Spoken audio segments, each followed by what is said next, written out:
6 à partir du verset 12 à 19. La nuit de grands bouleversements dans ta vie.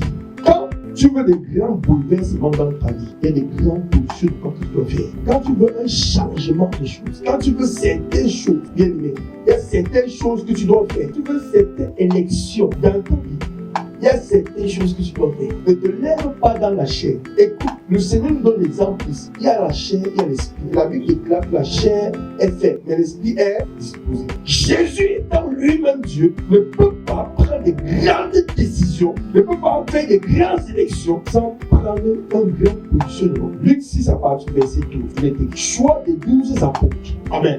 Le choix de quoi? Bien, mais tu veux quel choix dans ta vie? Est-ce que tu n'es pas fatigué? Tu veux une nouvelle dimension? C'est à toi le choix. Alors Jésus veut faire le choix. C'est qui va faire le choix là? Ce qu'il va choisir va être déterminant. Il avait 72 disciples. Et il fallait choisir les 12 bénédictions. Alléluia. Quand tu lis dans Genèse, là où Moïse est sorti de l'Égypte, quand il est arrivé à une certaine place où il n'y avait pas l'eau, et Dieu nous a donné l'eau de Mara. Et l'eau de Mara était amère. Après que l'eau de Mara était amère, le peuple s'est plaint. Dieu a monté à Moïse un bâton. Il a jeté la l'eau est devenue sang. Et tout le monde a bu. Après cet endroit, après cette tribulation, ils ont rencontré 12 puits et 12 palmiers. Ces 12 palmiers, c'était 12 bénédictions qu'ils ont rencontrées, qu'ils sont sortis du désert. Et Jésus devait décider pour les 12 bénédictions. Ils sont les disciples qui devaient nous bénir, qui bénissent tout le monde. C'est pas le jeu. Bien, mais qu'est-ce que tu désires dans ta vie? Est-ce que tu fais encore le jeu? Est-ce que tu veux faire le jeu? Si tu veux faire le jeu, ça serait selon comme tu auras pris la chose. Mais si tu ne veux pas le jeu, c'est quelque chose de très grave. Il faut comprendre qu'il y a des grandes décisions. Il y a un grand positionnement à prendre. Et cette révélation va nous faire comprendre ce que nous devons faire. Le choix des apôtres, ce n'était pas quelque chose. Tu peux choisir quelqu'un comme ça, dès que tu pars, tout disparaît. Mais il fallait être méticuleux pour prendre ces décisions, prendre les choix. C'est pourquoi les choses qui vont venir dans ta vie, c'est à toi de décider à partir de ce qui va. C'est toi en fait le choix de ce que tu veux voir. Alors, au verset 12, en ce temps-là, Jésus se rendit sur la montagne pour prier. Il passa toute la nuit à prier Dieu. Jésus s'est rendu sur la montagne pour prier. Il passa toute la nuit à prier Dieu. Jésus a passé toute la nuit à interactiver avec Dieu. Jésus a passé toute la nuit à parler avec Dieu. Il n'a pas parlé avec les hommes. Il n'a pas dealé avec les hommes. Il de parler toute la nuit. Dès que la nuit est tombée, Jésus est monté sur la montagne. C'est pour le venir de l'environnement. Ça fait combien d'heures? Il y a 12 temps. Il faut les 12 bénédictions. Donc, écoute, quand je t'ai dit ces paroles, la prière n'est pas juste pour dépendre quelque chose. Mais la prière peut te faire prendre des grandes résolutions et avoir des grands résultats dans ta vie à venir et ta vie future. Grandes décisions que tu dois prendre. Des grandes décisions. Toute la nuit, il était avec Dieu. C'est-à-dire que chaque fois que tu es en train de prier, tu n'es pas en train de prier un homme, tu n'es pas en train de parler avec un homme, tu es en train de parler avec Dieu. Donc le temps que tu mets dans la prière détermine ce que Dieu va te donner. Le temps que tu mets dans la présence de Dieu détermine ce que tu vas recevoir. Ce n'est pas un jeu, il y a un prix à payer. Ésaïe 55 à partir du verset 3. Pour avoir une forme de chose, il faut que tu mets le principe en pratique pour que tu aies la forme de ce que tu veux. Ce n'est pas l'argent, mais c'est le principe que Dieu te donne. Il te dit de venir, viens acheter sans argent. Ça veut dire qu'il y a un prix à payer. Alléluia. Jésus a passé 12 heures dans la vie pour prendre des grandes décisions, pour avoir ce qu'il veut, pour sa vie future, pour son ministère futur, pour son mariage futur, pour ses finances futures, pour sa santé future, pour sa gloire future, pour sa gloire future. En ce temps, Jésus se rendit sur la montagne. La montagne, c'est la prière. Je ne parle pas d'une montagne physique. Quand tu es dans la prière, tu es sur la montagne. Quand tu es dans la prière, tu es sur la montagne. Alors, combien de temps passes-tu devant à la montagne avec Dieu? Les gens qui vont à la montagne juste pour visiter. Et les gens qui vont à la montagne, et quand ils arrivent à la montagne est tellement affluente, ou bien tellement effrayante, qu'à l'instant qu'ils sont arrivés, ils veulent déjà descendre. Donc, dès qu'ils arrivent, ils disent on va. Ça, ce sont les gens qui vont dans la prière. Et quand ils arrivent à cette niveau, les démangeaisons, la chair n'aime pas la montagne. La chair n'aime pas cet environnement. Jésus passait toute la nuit sur la montagne pour prier Dieu. Donc sur la montagne, on rencontre Dieu. Dans la prière, on rencontre Dieu. On rencontre Dieu. Il a passé tout ce temps. Parce qu'il y avait des grandes décisions à prendre dans la chair. Alors il fallait laisser la chair pour aller dans l'esprit, prendre la décision afin de revenir dans la chair, établir ce qu'il a entendu Dieu dit. Je déclare que ce jour, Dieu va te parler et tu vas entendre. Dieu va répondre à ce que tu es venu sur la montagne avec. Quand le jour, il appela les disciples et il en choisit 12 auxquels il donna le nom d'apôtres. Il a choisi 12. Après le matin, il a choisi 12. Et il fallait ce temps pour prendre cette décision, pour faire le choix. Donc ça veut dire que cette année, c'est une année où tes choix ne seront pas charnels, tes choix ne seront pas humains. Tes choix seront les choix de Dieu. Tes choix seront les choix de Dieu dans tous les aspects de ta vie. C'est-à-dire, pour prendre une décision, Dieu t'a déjà dit ce que tu vas faire, quel que soit ce que tu veux faire. Simon, Kinoma, Pierre, André, Philippe, André, Jacques, Jean, Philippe, Barthélemy, Matthieu, Thomas, Jacques, fils d'Alphée, Simon, appelé le Zélote, Jules, fils de Jacques et Judas Iscariote, qui devient le traître. Jésus a choisi, puisqu'il a choisi un traître. Pourquoi il était inconscient? Il dit tous les traîtres qui vont quitter dans ta vie. Pas le traître qui était dans la vie de Jésus, c'est Jésus qui l'avait choisi pour lui. J'ai dit, c'est toi qui détermines ce qui va se passer. Donc Jésus avait choisi celui qui devait le tuer. Donc ce qui s'est passé là, ce n'était pas dans le naturel que la décision était prise. Je déclare la décision de ce qui va se passer dans ta vie. Ne viendra pas des hommes, ne viendra pas de ta mère, ne viendra pas les hôtels de la maison de ton père, ni les hôtels de ta mère. Bien-aimé, viendra de l'Éternel, Dieu. Parce que c'est lui qui va déterminer ce qui va se passer. Et ce qui va déterminer sur la montagne de la prière, c'est ce qui va arriver dans ta vie. Donc, comme on dit, non, Judas était mauvais. Judas n'était pas quelqu'un qui était bien, il n'aimait pas Judas. Jésus aimait Judas. C'est lui qui l'avait choisi. Si tu entends aujourd'hui, tu vas dire que non, Judas était mauvais. C'est Jésus qui a choisi ça pour accomplir la mission. C'est Dieu qui a choisi ça pour lui. Et il savait. Il descendit alors avec eux et s'arrêta sur un plateau où se trouvait une foule de disciples. Et il et une multitude de peuples de toute la Judée, de Jérusalem et de la contrée maritime de Tyr et de Sidon. Ils étaient venus pour l'entendre et pour être guéris de leur maladie. Ceux qui étaient tourmentés par les esprits impurs étaient guéris. Ceux qui seront tourmentés par les esprits impurs, dans ma famille, dans ma maison, dans tout ce que j'entreprends, seront guéris. Je suis le temple. Pour que je fasse le choix, que ce temple soit plus un temple d'impuissance, ne soit plus un temple de pleurs, ne soit plus un temple de soucis, ne soit plus un temple de stagnation, de mort, mais un temple de puissance, un temple d'honneur et de gloire. Jésus a choisi 12 temples. Tu te choisis ce matin et tu comprends que tu es son choix et tu vas décider ce qui va se passer. Parce que tu es le temple de puissance, parce que tu es le temple de foi, tu es le temple de la vie, le temple de solution, et tu es le temple de la paix, de sourire. Tu as parlé, le diable disparaît. Tu as parlé, le feu a parlé, et le bois brûle, les démons brûlent, les forteresses sont ébranlées à ta place. Parole déclare que tout est possible à celui qui croit. Tout est possible. Bien les tu que tu demandes les succès, que tu demandes la voiture. Le mari a bien aimé d'aller des décisions pour toi. C'est une année de révélation, une année bien aimée d'expansion, de multiplication, de croissance en crash. Bien aimé, Jésus est passé d'un jour et d'une nuit à un autre jour. Le lendemain matin, la vie de Jésus était complète. Les décisions puissantes qu'il a prises sont les décisions qui parlent jusqu'au aujourd'hui. C'est qu'il faut. Tu dis ça que comprends, c'est des décisions qui devaient prendre place pour l'éternité. Nous sommes dans ces décisions. Ce jour-ci, la tête est finie.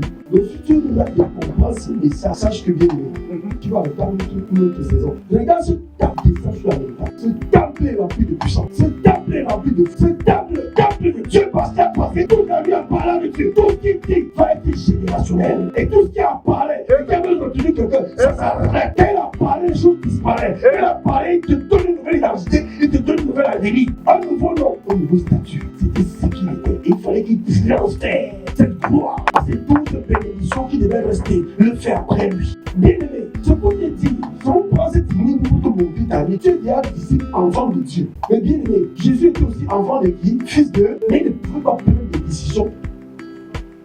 Les esprits impurs étaient guéris et toute la foule cherchait à le toucher parce qu'une foule sortait de lui, sortait du temple, sortait du temple, sortait du temple et guérissait tout et transformait tout et changeait tout. Une force sortait du temple. C'est une puissance qui sort du temple. Si tu vas mourir dans ce temple, le temple de la paix.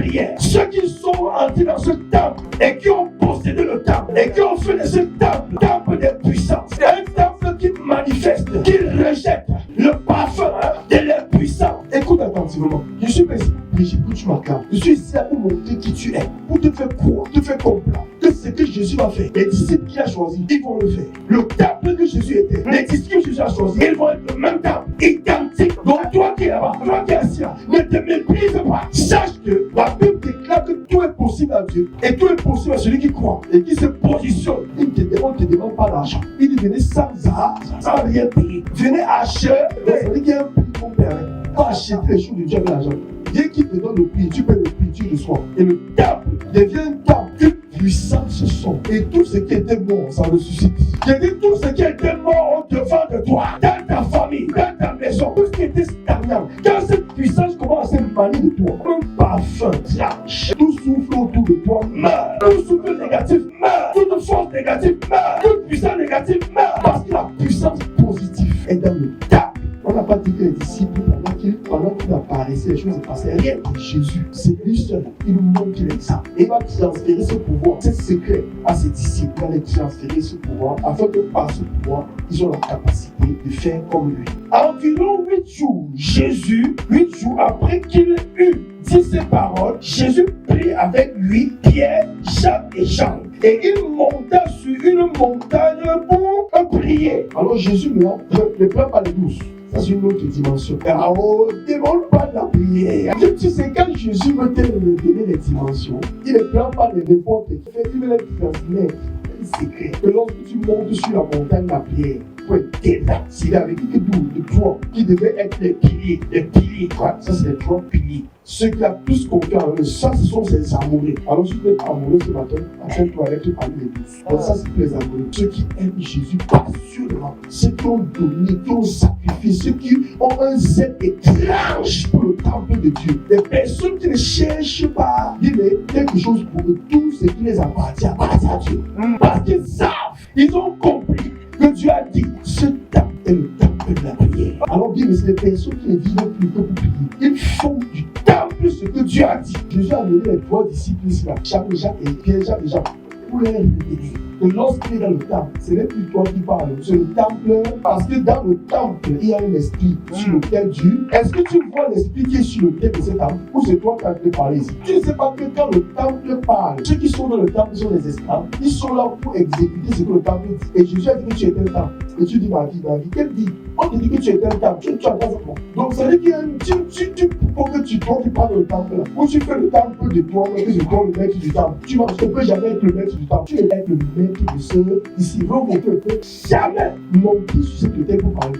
Jamais la vie. Sauf si le maître du temple te donne. C'est comme ça que tu es. C'est comme ça que le temple est ton corps. Vous savez que si Dieu n'est pas dans le temple pour parler, tu peux imaginer qu'il est dans le temple et qu'il est esclave. Et que celui qui pêche c'est quoi? Esclave. Tu es assis là-bas. Donc Jésus te montre qu'il a mené ces 3 temples parce qu'il veut leur révéler quelque chose d'étrange. Pendant qu'il priait, l'aspect de son visage changea et son vêtement devint d'une éclaboussante blancheur. L'aspect de son visage, l'aspect du temple va changer et l'aspect de ton visage va changer. Lorsque Moïse a été identifié pendant 40 jours avec Dieu dans la montagne, mais quand il est descendu dans la vallée, personne ne peut regarder son visage parce que Dieu est assis dans le temple. Bien, tu es fuyant parce que tu as fait du temple ce que Dieu a dit. Évidemment, la discrétion. Dieu t'a invité dans ce monde, pas ton père ta mère, pour faire de toi un vase de blanc. Et tu viens là dire que tu es là pour chercher pour vendre des aiguilles. Et quand vendre des blancs, il dit, les aiguilles, c'est 10 francs.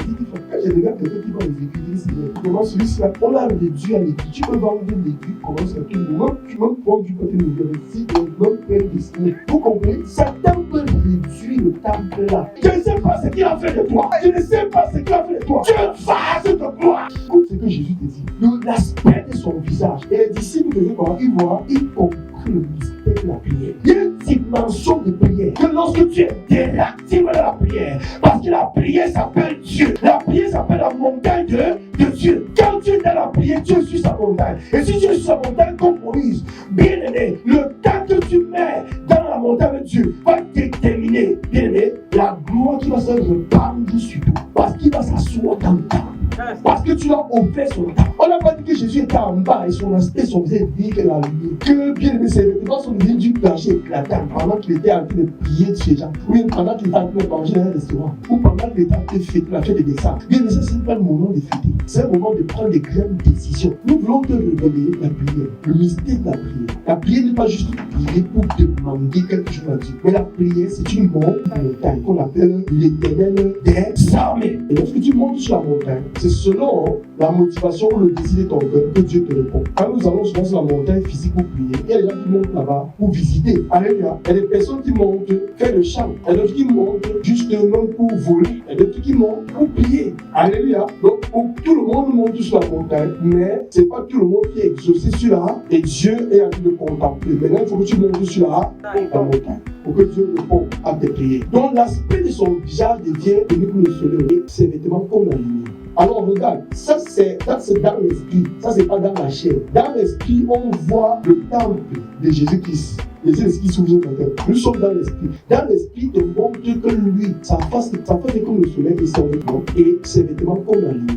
Alors regarde, ça c'est dans l'esprit, ça c'est pas dans la chair. Dans l'esprit, on voit le temple de Jésus-Christ. Les esprits s'ouvrent maintenant. Nous sommes dans l'esprit. Dans l'esprit, te montre que lui, sa face est comme la lumière. Et son vêtement, sa face est comme le soleil et son vêtement est comme la lumière. C'est lui le maître c'est lui qui te montre la face du Père qui est dans le temple où il est. Parce qu'il vit dans la prière. Parce qu'il vit dans l'interactivation avec son Père. Et aussitôt, Dieu prend le contrôle du temple. C'est pourquoi tu vas dire, Dieu va dire, ce temple est un temple de prière. Vous en avez fait une caverne de quoi? De voleurs. Donc si ta vie est une vie de voleur, de médiocre, c'est toi qui as fait de ta vie ce qu'elle est. Le Seigneur vient te révéler que laisse le plan, ne te cherche pas à te défendre. Quelqu'un a créé son avion et tu vas voler. Tu vas entretenir une journée de carburant d'un avion.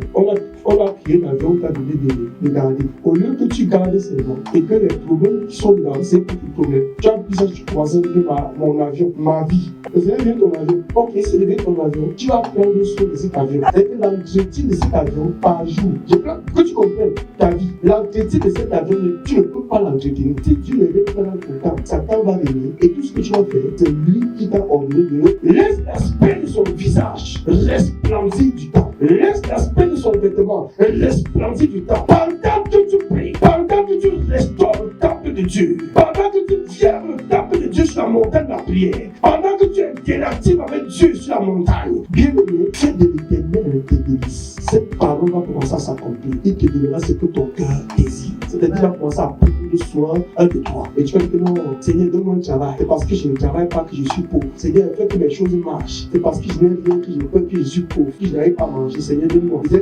Fais de mon travail ton travail. Et je vais faire de ton travail mon travail. Fais de mes besoins tes besoins. Et je vais faire de tes besoins mes besoins. La main pour a besoin, quand elle a mal, que la main gauche la masse. Est-ce que la main gauche peut se masser seule? Non. Quand la main gauche aura mal, qui serait sa solution? La droite. C'est Dieu qui est ta solution. Mais la main gauche va dire non. Ah, quand j'ai mal, bon, je vais passer ma main. Je vais passer. Bien aimé, nous sommes avec Dieu dans le temple comme des collaborateurs. Il est esprit. Nous sommes. Amen. Il a besoin d'un homme pour se manifester. Et pour qu'il se manifeste, il faut que tu localises ses besoins. Parce que lui connaît déjà ce que tu as besoin. Tu as besoin de mariage, tu as besoin de la santé, tu as besoin de l'emploi, tu as besoin de tout ça. Il a tout ça. Fais-lui plaisir. Il va te faire plaisir. Donc Jésus amène ses disciples montrer la gloire qui se manifeste dans la prière, pendant que tu pries. Et j'ai ceux qui n'aiment pas prier. Ou s'ils sont en train de prier, ils sont en train de prier que Anna Marie, voilà, ils prient Marie. On dit que Jésus est monté sur la montagne pour prier Marie. Alléluia. On dit que Jésus est monté sur la montagne pour prier Dieu. Donc la prière c'est Dieu, c'est la prière, c'est pas Marie.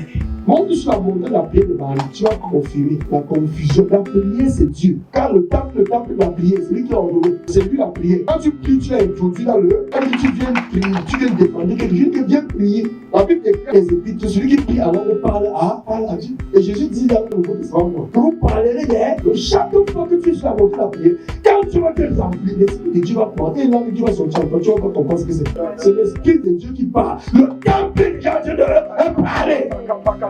Tu ne peux pas entendre la langue, mais ce n'est pas ta langue, c'est la langue de celui qui est sur le tête du temps. Quand tu as connu du grand, tu vas raisonner. Mais quand tu fous du Saint-Esprit, tu ne t'arrêtes pas. Ça sort seul. C'est le Saint-Esprit qui a fait parler à l'intérieur. Et si on t'explique pas ça, tu vas voir que c'est toi qui parles. C'est pas toi qui parles. C'est pour pourquoi il faut entrer dans sa langue pour lui permettre de parler dans ton temps. Tous les jours, tu le bloques. Au lieu de parler sa langue, tu le bloques et puis tu parles ta part de langue. Lui ne peut pas s'exprimer dans le temple. C'est toi qui es devenu le maître du temple. Lui, tu l'as paralysé. Parce que tu ne comprends pas le principe des choses. Jésus était dans le et il était en train de prier. Et pendant qu'il était en train de prier, Dieu qui était dans le temple s'est manié.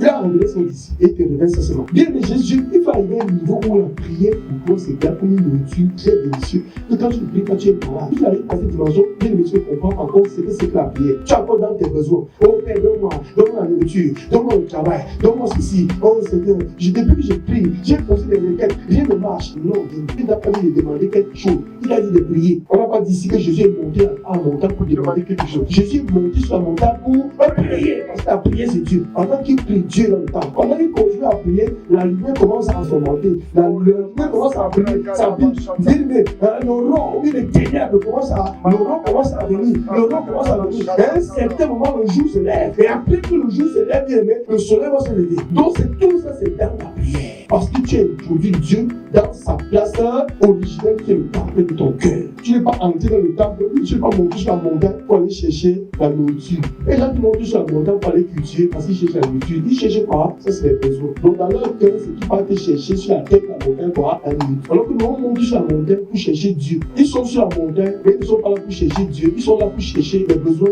de leur chair. Alors que nous ne montons pas la montagne pour chercher les problèmes de la chair. On laisse la chair en bas, on monte sur la montagne pour chercher Dieu. Afin que Dieu prenne possession du temps. Il commence à s'asseoir, il commence à faire ma vie rayonner de sa lumière, rayonner de son soleil. Tu ne peux jamais savoir le nombre de démons, mais le nombre de forces qui sont là, jusqu'à ce que tu t'approches de Dieu. Car tout ce qui vit dans les ténèbres, tu vas dire qu'il y a plein de problèmes. Il y a plein de problèmes. Donc tu dois être radicalisé pour sortir des profondes ténèbres, pour que le jour commence à apparaître, alors que le temple de ton cœur va commencer à rayonner et qu'on va voir cette gloire se manifester sur ton visage, se manifester sur tes affaires, se manifester sur tes enfants, se manifester dans tout ce que tu passes maintenant comme ça. Le parfum là remplace toute la maison. Quand tu entres comme ça, comme quelqu'un qui a déjà un parfum, ça sent tout le monde. Mais que tu entres, on sait que tu es arrivé. Quelle gloire. Même l'argent ne peut pas te donner ça. Et dis quoi? Même ton travail ne peut pas te donner ça. 10 révélations. Pendant qu'il priait, l'aspect de son visage changea et son vêtement devint d'une éclatante blancheur. Tu vas dire ça juste simplement. Et voici, deux hommes s'entretenaient avec eux. C'était Moïse. Donc lui, il y a les êtres célestes. Mais qu'il est dans une dimension de prière, dimension avec Dieu, dans l'esprit. Tu commences à converser, interactiver avec les êtres célestes. C'était sur la montagne de la chair. C'était devant un grand pas de riz, ou de macabo pilé, ou de concha, ou de lingonnais. C'était dans ce cas qu'il a rencontré ces êtres célestes. Mais est-ce que tu veux parler avec les hommes invisibles? Sois déterminé à ce temps. Il faut que tu sortes de ta peau avec un esprit dans un corps. Et dans le cas où tu ne sois plus un homme, mais tu sois un esprit. Parce que les gens qui sont dans leur corps, ils sont que les hommes. Pour un homme, c'est un homme. Amen. Mais il y a des gens qui sont comme moi. Amen. Je ne suis pas un homme. Je ne suis pas un homme dans ce corps. Il y a un spirit. Toi, non, je ne suis pas un homme. Donc tu dois sortir de la nature humaine pour entrer dans la nature de Dieu. Et pour cela, le temple doit être restauré à Dieu. Pierre et ses compagnons étaient appesantis par le sommeil. Mais s'étant fait quoi? Tenu éveillé, il vit la gloire de Jésus et deux hommes qui étaient avec lui. Pierre et les autres qui étaient apesantis. Tu vas même Pierre sur la gars monter sur la montagne à Pierre. Pendant qu'il prie, il prie donc. La chair ne veut pas prier. Il y a les démangeaisons, il y a l'entrée. Mais Pierre dit, même si le sommeil là me fait quoi, je vais rester éveillé dans la prière. Ne laisse pas la chair te tenir dans la chair. Donc tu dois te violenter comme Pierre pour pouvoir voir ces choses. Et quand tu vas voir, tu vas devenir. C'était pas facile. La Bible déclare qu'ils étaient apaisants. Ça veut dire qu'il y a une force qui les empêchait de voir la gloire de c'est mon année de gloire. Quand j'ai cette gloire, il faut que je monte sur la montagne de Dieu et que je voie cette gloire et que je devienne cette gloire et que je descende dans la vallée. Je manifeste ma gloire. Il fallait qu'il voie, juste voir. Mais il y a une force dans sa vie qui dit que tu ne vas pas voir. Les hôtels de la maison de ton père disent que tu ne vas pas voir. Les passions du monde, la fête, dit que tu ne vas pas voir. tu pars où? Présent de Dieu. Sur sa montagne jusqu'à ce que je voie sa gloire. Il dit, mais je prépare ton esprit. Ils sont vite fatigués. Là. Et si tu travailles le travail naturel de 6h à 15h, tu serais jamais fatigué. Tu vas pas dire que non, je suis sur le moment de les choses supplémentaires. C'est là ma force va encore bien. Mais quand tu entres dans les choses de Dieu, tu dis, ah, tu vas quitter, tu vas partir. Sache que c'est un esprit dans ta vie. Alléluia. Tu vas sortir de ma vie. C'est ça que Pierre a fait. Il s'est violent pour demeurer là-bas. Jésus dit, c'est les violents qui vont quoi? Ça n'ont pas. Tu es par-dessous oubli. Et les cieux par-dessous oubli. Pierre s'est mis éveillé. Parce qu'il voulait voir. Quand les problèmes sont plus grands que la solution, il s'en va s'acheter dans ma vie cette année. Parce que bien aimé, tu ne regardes pas les problèmes petits pour augmenter les solutions. Donc, bien aimé, pour augmenter la solution, il faut assujettir quoi? La chair. Pour que le temple devienne ce que Dieu a dit et que Dieu vient vivre dans cette âme. Si tu dors beaucoup, c'est que la chair te dormir. Il va aussi manger beaucoup. Quand tu as la passion de Dieu, quand tu as la passion de la prière qui est Dieu, il y a des choses naturelles qui vont venir devant. Tu as un peu l'exemple, tu vas voir. Quand tu n'as pas la passion, ça peut rester. Mais quand tu as la passion, ça veut dire que tu pries à tout moment. Tu vas voir que tout ce qui est déchet dans ta vie va quitter. La parole de Dieu fonce, ça quitte. Ce sont les choses naturelles, ça te tient naturellement. Parce que la présence de Dieu, la présence du feu consomme le poids. C'est donc tout ce qui amène une vie charnelle dans ta vie, ça va commencer à le consumer. À cause de ta passion. Qui va entrer dans le monde là?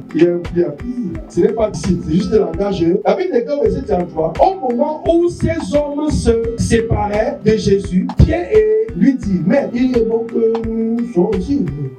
Tu nous as amené une bonne place.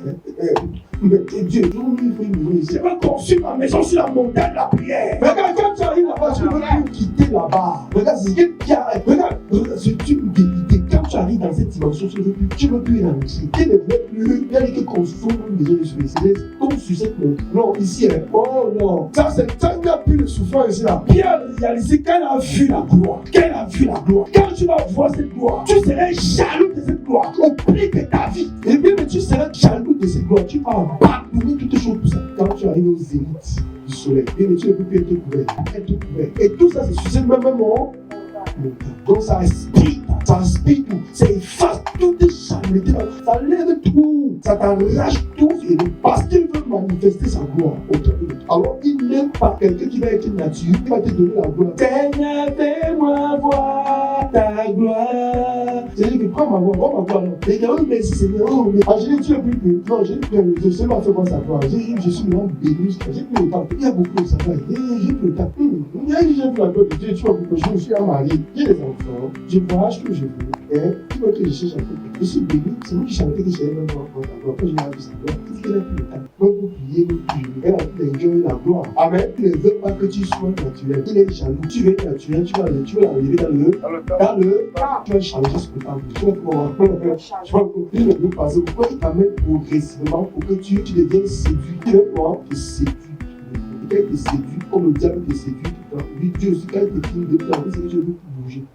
Et si moi, tu veux bouger, il t'enlève sur la tête. Il faut voir, il t'enlève sur la tête. Il parle fort sur avec toi. Il te voit, pour il voit que tu verras. Tu verras, fais quoi? Tu verras pas la vie que tu veux. Je partage par ma gloire. Tu viens ma gloire, alors je suis jaloux de toi. Et si je vois que si on t'a encore séduit dans la chair, alors je t'enlève, je prends ma gloire. Et donc, c'est que les hommes de Dieu partis vite. Parce qu'ils ont été séduits. Et Dieu a dit que nous prenons sa gloire. Il prend part avec sa gloire. Il n'aime comme changer sa gloire. Partage pas sa gloire. C'est pourquoi tu vois, Dieu prend le temps pour faire de nous, des hommes et des femmes, du temple de gloire. Pour qu'on ne soit plus corruptible, on devient incorruptible. C'est un prix que tu dois payer. Quand tu as saisi cela, tu ne peux plus abandonner comme Pierre. Est-ce que tu vois ta gloire dans cette révélation? Au verset 35 dit, et de la nuit sortait une voix qui dit, celui-ci est mon fils élu, écoutez-le, écoutez-le. Quand la voix se fit entendre, Jésus se retrouva seul. Les disciples gardaient le silence et ils ne racontaient à personne en ce temps-là rien de ce qu'il avait vu.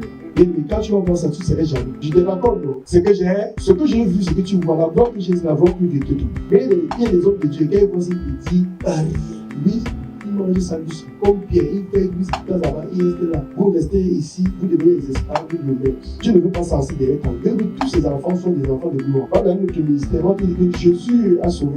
Donne ta vie à Jésus. Jésus est monté sur la montagne pour prier. et Jésus est rentré sur la montagne. Donc tu dois prier. Tu dois prier, il faut prier. Tu n'aimes pas prier pourquoi? Ça va te dire, je n'aime pas prier parce que j'aime de manger. Mais tu aimes manger pourquoi? Parce que j'aime de manger. Il ne te dit pas pourquoi tu manges ou pourquoi tu dois prier. Mais Dieu me révèle de te dire que la même gloire qu'il m'a donnée, il veut te donner. C'est qui m'a fait voir ça ce matin. Regarde, une fois, fille entendre sur la montagne là, à prier. Donc chaque fois, quand tu as les dimensions de prière, tu vas entendre la voix de Dieu. Et parce que je te prête là, j'ai entendu ça quand je suis arrivé ce matin. C'est ce matin que j'ai eu l'instruction là, et puis tout ça, ce message. Amen. Donc, il m'a dit ça. Et j'ai entendu ce qu'il m'a dit, il m'a donné le passage avec l'église. Quand je lis, maintenant, il ouvre les yeux, le monde a traversé. Pendant qu'il t'a dit, il me montre quoi? Traverser l'esprit, mais tout c'est une année de gloire. Quand on voit ça, ça gloire. Si nous prenons à lui, à cette traversée, comme Jésus a pris la nuit pour arriver le jour. Parce que c'est la traversée d'une année à une autre. C'est la fin du jour et le commencement d'une autre. Donc, tu dois comprendre ça comme ça. Donc, cette montagne, tu vas entendre la voix de Dieu et les visions que Dieu va te donner, alléluia, seront la révélation de sa face. Ces visions que Dieu me donne ça en message. Amen. Dieu me donne toutes les visions en message, c'est-à-dire en révélation, il me donne ça en enseignement. Et quand je les comprends, je les vois. Et quand je vois ce que j'ai à faire. Et je vois ce que je vais profiter à l'intérieur. Pourtant, ces paroles sont toujours devant nous parce que Dieu vient les révéler. Donc, voilà un peu que le Seigneur voulait te montrer pour ce jour, pour que tu saisisses cela, la montagne de la prière. Et que tu saches que sur la montagne de la prière, il y a toujours une transformation.